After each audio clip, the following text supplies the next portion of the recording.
Ah, la musique. La musique au XXIe siècle. Si simple, si évidente, si omniprésente, si touchante et libératrice, et en même temps si complexe, tellement catégorisée.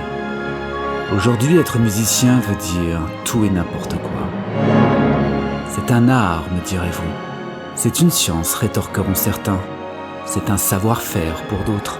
Un instinct primaire qui se réveille, mais également une certaine hiérarchisation des sons, un artisanat, mais aussi une industrie, une passion qui vous prend aux tripes, mais aussi un acte réfléchi, minutieusement préparé, un cri du cœur, un écho de l'âme, une usine à rêve, une usine aux rouages de plus en plus perfectionnés.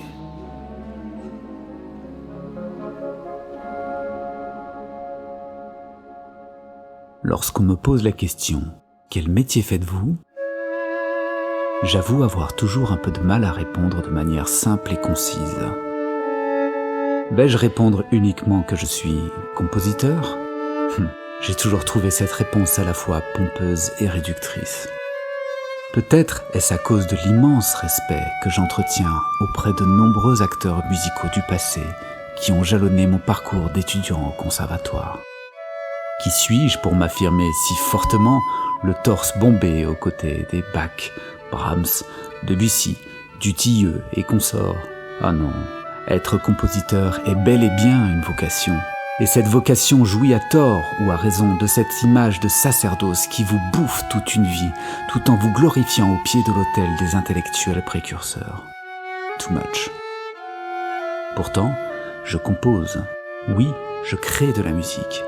Mais si je m'arrêtais à cela, ça ne suffirait pas. Vais-je alors répondre que je suis producteur ? J'ai toujours trouvé cette réponse à la fois pompeuse et réductrice.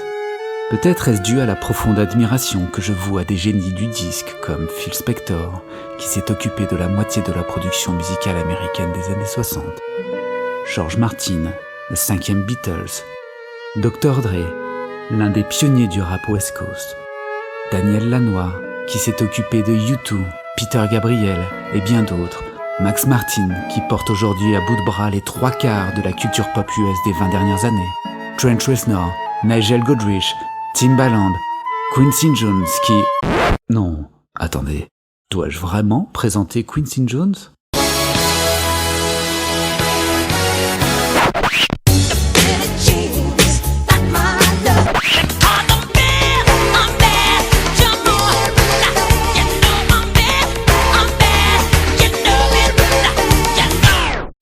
Tous ces talentueux producteurs, pour ne citer qu'eux, ont tellement fait pour les musiques des 60 dernières années que le simple fait de vouloir m'insérer dans le portrait de famille me gêne un peu. Cependant, je produis. Oui, je concrétise, si je puis dire, de la musique. Mais si je m'arrêtais là, eh bien là non plus, ça ne suffirait pas. Alors je pourrais énumérer les autres branches professionnelles que j'explore au fil de mes travaux. Je pourrais par exemple dire que je suis parfois arrangeur, réalisateur, mixeur ou même ingénieur du son. Mais là, après une telle énumération sans explication, je fais fuir mon auditoire.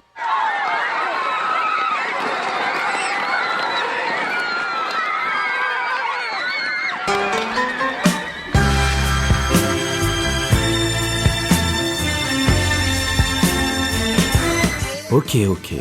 Recentrons l'église au milieu du village, comme disait l'autre. Tout d'abord, point de production musicale sans électronique.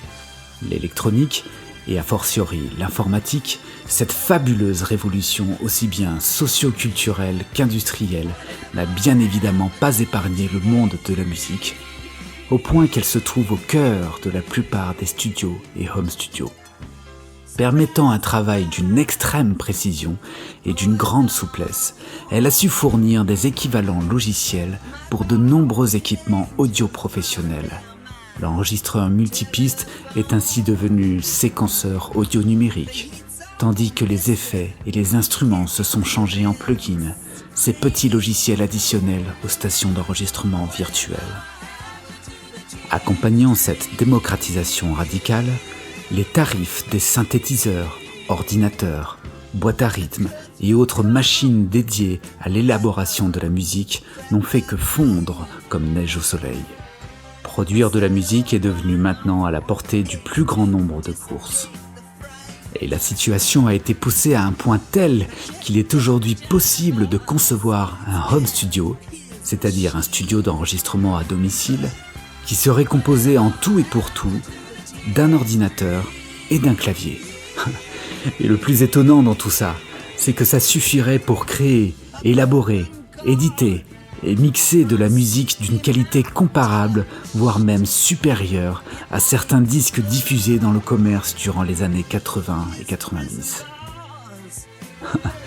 Incroyable quand on y pense, non ? Mais si révolution musicale via l'informatique il y eut, vous vous doutez bien que les musiciens, eux aussi, ont dû suivre le mouvement. Alors c'était comment avant ? Allez, un petit peu d'histoire. Non, on va peut-être pas remonter aussi loin que ça.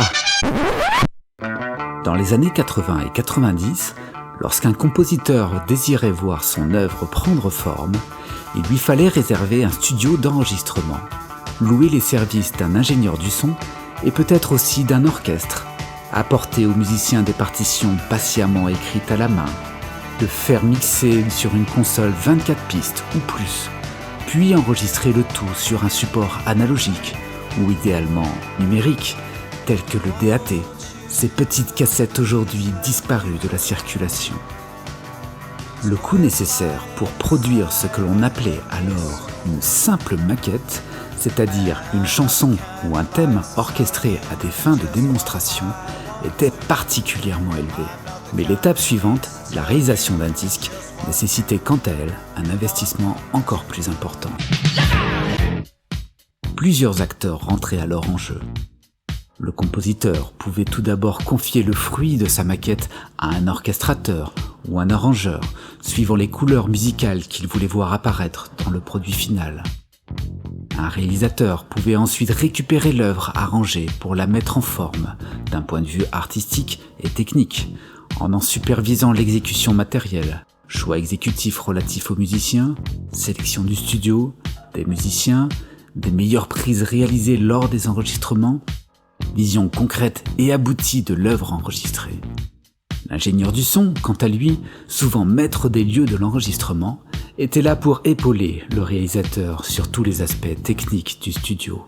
Choix et placement des micros, enregistrement de la musique via tout un tas de machines compliquées, comme la table de mixage bien sûr, mais aussi les multi-effets, les compresseurs, limiteurs, préamplis, le contrôle des monitorings, la sélection et l'editing des prises sur magnéto multipiste à bande, etc., etc. Puis le mixeur rentre dans la boucle, une fois le projet enregistré. Il s'occupe alors de tout mettre en ordre, en rééquilibrant les niveaux, en redéfinissant l'espace sonore global, instrument par instrument, en équalisant, fignolant, compressant, maximisant, bref, en rendant le plus audible possible les travaux de ses prédécesseurs déjà bien pétris. Et enfin, le masteriseur viendra en tout bout de fil tirer la révérence de ce long process déjà bien complexe, en normalisant et en relevant le niveau sonore afin de l'accorder au reste de la production musicale déjà sur le marché. 1, 2, 3, Et le producteur dans tout ça ? Eh bien, comme son nom l'indique, son métier est de produire de la musique, c'est-à-dire de superviser et amener tout le projet à bon terme, financièrement et artistiquement parlant, de telle sorte à ce que le produit musical soit créé sous sa forme matérielle, comme un disque ou une cassette jadis, ou un MP3 ou un flux de streaming aujourd'hui. Il va donc constituer les équipes créatrices, compositeurs, auteurs, interprètes, éditeurs, amener les financements pour les projets, la musique bien sûr, mais aussi la fabrication des disques, de l'artwork, c'est-à-dire de la conception artistique des visuels accompagnant la musique ou le groupe, comme la pochette, les différents logos, les séances de photos, les clips. Il assurera également le côté promotionnel du produit une fois terminé, comme la présentation aux différents médias de son nouveau bébé. Et ouais, et encore, là je vous la fais court. C'est là qu'on se rend compte finalement que tous ces intervenants avaient, et ou encore, puisque cette petite fourmilière existe toujours pour pas mal de projets créés. C'est là donc qu'on s'aperçoit qu'il s'agit d'un monde bien hiérarchisé, avec une mécanique bien huilée. Bien long est le chemin menant jusqu'à la belle soirée de remise du disque d'or. Mais tout ça, c'était sans compter la crise du disque. Oui, cette crise économique du disque qui frappa toute l'industrie musicale au début des années 2000, mêlée à cette irrépressible volonté des grands groupes technologiques d'envahir le monde professionnel de la musique. Simple coïncidence ? Eh bien oui, l'effondrement des ventes de CD à cause de l'arrivée du streaming et la démocratisation du matériel professionnel d'enregistrement, tout ça arrive en même temps. Pas de quartier pour la vieille école. Et les vieux rockers du siècle dernier n'ont qu'à bien se tenir.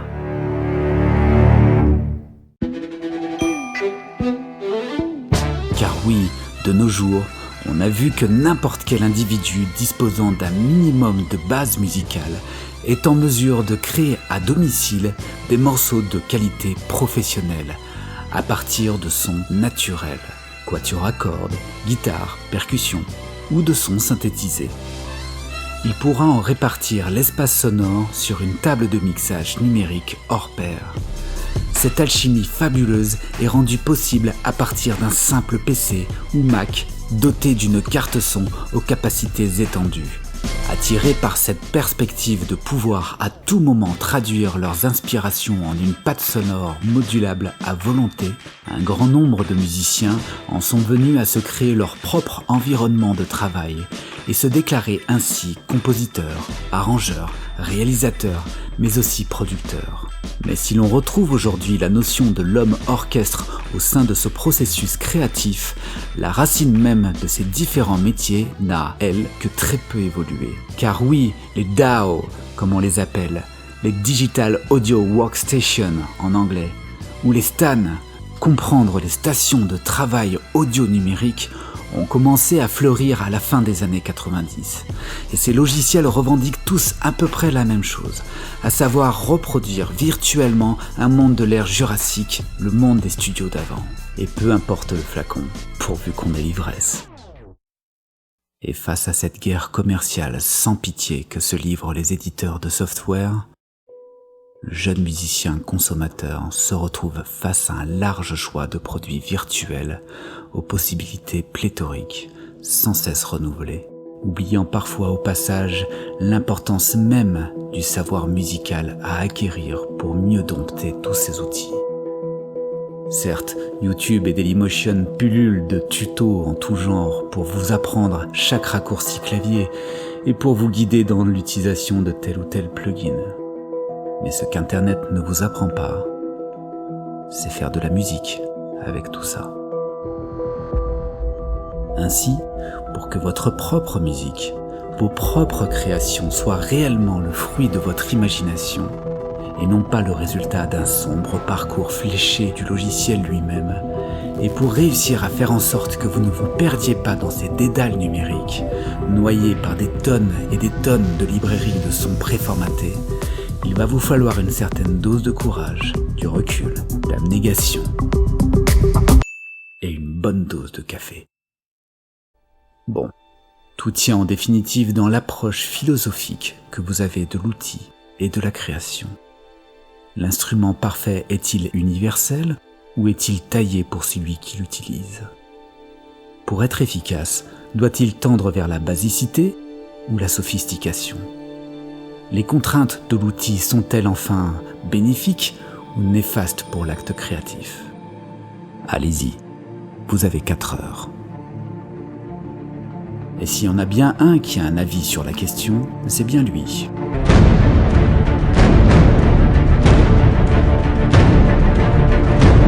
Ah, combien d'étudiants ai-je déjà vu débarquer dans ma salle en clamant « Moi je veux faire Hans Zimmer comme métier ». On en rigole.